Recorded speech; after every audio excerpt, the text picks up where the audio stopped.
Hello friends, welcome back my channel. आज मैं आपको बताने जा रही हूँ कि सी सेक्शन के बाद आपको कौन सी काम नहीं करनी है जिससे आपको स्टिचेस पे कोई भार ना पड़े। इसलिए आपको ये काम भूल कर भी नहीं करना है आपको। सबसे पहले तो आपको वजन नहीं उठाना है, क्योंकि जैसे किचन का सामान हो, अगर किचन में होता क्या ऐसे कुछ वजन उठा लिया तो ये आपको बिल्कुल भी नहीं करना है। ये तो कम से कम आपको 6 मंथ तक के नहीं करना है, बिल्कुल भी नहीं। 6 मंथ तक के बिल्कुल भी वजन नहीं उठाना है, या ऐसे नीचे से उठाना हो या ऊपर से ऐसे कुछ ऐसे निकाल रहे हो, वो बिल्कुल नहीं आपको करनी है 6 मंथ तक के। क्योंकि अगर आपका तो बाहर का जो टाका होता है वो तो फिलहाल कुछ दिन में आपका ऐसा लगेगा कि ठीक हो गया, लेकिन जो अंदर का होता है वो रिकवर होने में बहुत ही टाइम लगता है। तो इसलिए आपको कम से कम 6 मंथ तक के आपको वेट नहीं उठाना है। और दूसरा ट्रैवल नहीं करना है आपको। जैसे होता क्या है, कुछ दिन तक के तो कम से कम 1-1.5 महीना तो कम से कम ट्रैवल मत ही करो तो सही रहेगा, क्योंकि मेरे डॉक्टर ने सजेस्ट किया था ट्रैवल नहीं करने के लिए। अगर आपको करना है तो आपकी खुद की गाड़ी है तो ज़्यादा नहीं, मतलब थोड़ा दूर जा सकते हो, पर थोड़ा आराम से जा सकते हो खुद की गाड़ी हो तो। पर अगर आप ना करो तो ज़्यादा बेटर होगा, आप घर पे ही रेस्ट करो, ज़्यादा ट्रैवल ना करो। ट्रैवल करने से भी क्या होता है, स्टिचेस पे भार पड़ते हैं। जैसे गाड़ी ब्रेकर पे वो ऐसे कूदते तो वो उसमें आपको स्टिचेस पे भार पड़ेगा और आपको ऐसा पेन होगा, आपको खुद में भी ऐसा आपको खुद फील होगा। क्योंकि ये मेरे साथ हुआ है कि मेरी सी सेक्शन ही डिलीवरी हुई तो मेरे को मालूम है। फिर आपको सीढ़ियाँ नहीं चढ़नी है। जैसे सीढ़ियाँ चढ़नी होती है तो आप कम से कम, अगर 6 मंथ नहीं चढ़ो तब तो और भी अच्छी बात है, लेकिन कम से कम आपको 2-2.5 महीने तो कम से कम 3 महीने तक कि आप ना चढ़ो तो अच्छी है, ज़्यादा ही अच्छा होगा आपको।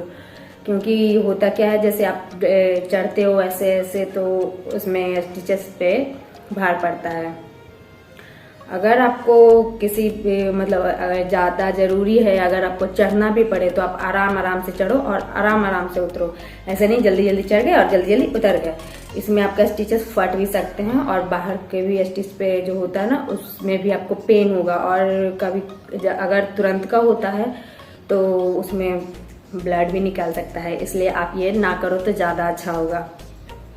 तीसरी बात, और फिर आपको जैसे आटा नहीं गूंदना है। आटा गूंदने में क्या होता है, अगर तुरंत हो तो आटा नहीं गूंदो। आपका तुरंत किसी सेक्शन हो ना तो आप घर में किसी का हेल्प ले सकते हो। आप घर में कोई है, मतलब सास हैं, ननद हैं, जो भी हो, उनको आप बोलो आटा गूंद देने के लिए। क्योंकि हर किसी का नहीं होता ना, अगर आप किसी मजबूरी में आपको गूंदना भी पड़े तो आप हल्के हाथों से गूंदो, ऐसे जोर लगा के नहीं, पंच मार के नहीं करना है। इसमें आपको टाके पे प्रेशर पड़ेगा तो अंदर के स्टिचेस में बहुत अगर दिक्कत हुई ना तो अंदर वाले में फिर वो ठीक होने में, जो आपको रिकवर होने में 6 मंथ लगेगा, वो आपको 1 साल भी लग सकता है, 1.5 साल भी लग सकता है। और अंदर का जो है वो तो फिर वो डॉक्टर ही बता सकते हैं। उसके बाद क्या है, झुक के काम, जैसे होता है ना कि ऐसे झुक के काम किया तो आपको वो झुक के नहीं काम कर। अगर आप झुक के काम करते हो तो इसके यहाँ पे जो स्टिच है ना उस पर आपको भार पड़ेगा, तो ये आपको नहीं करनी है कि झुक के काम नहीं करना है। या आप झुक के कुछ उठा रहे हो तो वो नहीं करना है आपको। अगर आपको कुछ लेना है तो आराम से आप बैठ के कुछ लो और उसके बाद खड़े हो जाओ, ऐसे झुक के नहीं करना है। फिर नींबू रोल करते हैं ना, नींबू जैसे कड़क हो जाता है तो उसमें आपको नींबू रोल करने में भी ऐसे ज़्यादा प्रेशर नहीं दबाते। कोई करते हैं, कोई नहीं करते हैं, मैं भी कभी कदार कर लेती हूँ।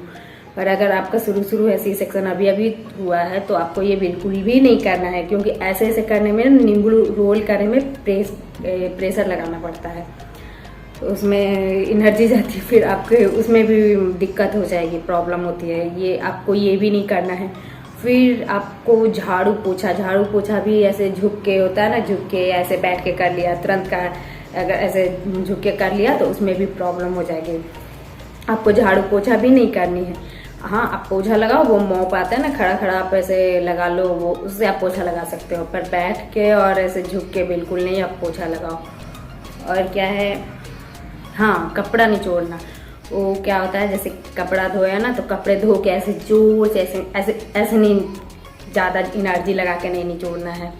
आप कोशिश करो कपड़ा धो के ऐसे पानी में से निकालो और डायरेक्ट नल पे डाल दो, वो धीरे धीरे पानी निकल जाएगा। इसलिए आपको निचोड़ना नहीं है। अगर आपको ज़रूरत भी है तो आप घर में किसी बड़े की हेल्प ले लो, पर आपको कपड़े नहीं निचोड़ना है, उसमें भी आपको प्रॉब्लम हो जाएगी। वैसे एक बात और, हाँ मैंने तो सभी बता दिया। मैंने लिख के रखा था, मुझे याद नहीं था कि क्या नहीं करना क्या नहीं, क्योंकि मेरा डिलीवरी को 1 साल से ऊपर हो गया। मैंने लिख के रखा था लिस्ट में कौन कौन से काम है, कौन कौन से नहीं काम है। तो यही सब काम है जो आपको उसी सेक्शन के बाद आपको ध्यान देना है कि ये भूल के भी नहीं करनी है, आपको बिल्कुल भी नहीं करना है। और थैंक यू फ्रेंड्स, अगर वीडियो अच्छा लगे तो लाइक और सब्सक्राइब जरूर करना, ताकि मेरा अगला वीडियो आपको बेल नोटिफिकेशन में मिल जाए और मेरे कोई भी वीडियो मिस ना हो। Thank you.